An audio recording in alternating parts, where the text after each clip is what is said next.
Video ini adalah visual CCTV detik-detik sebuah mobil menabrak dua anak balita.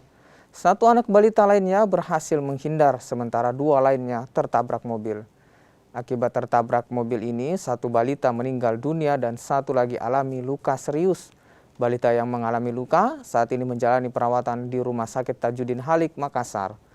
Pasca kejadian, polisi lakukan penyelidikan.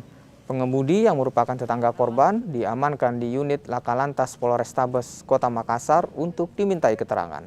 Ya, pada saat kita datang ke TKP, kita melakukan olah TKP dan menemukan CCTV. Salah satunya CCTV itu menunjukkan bahwasanya mobil yang dikendarai oleh pelaku itu berbelok kanan karena akan memasuki kediamannya, dan di depannya ada 3 orang anak yang sedang bermain, yaitu pada saat itu bermain menyuci bola yang dimainkan.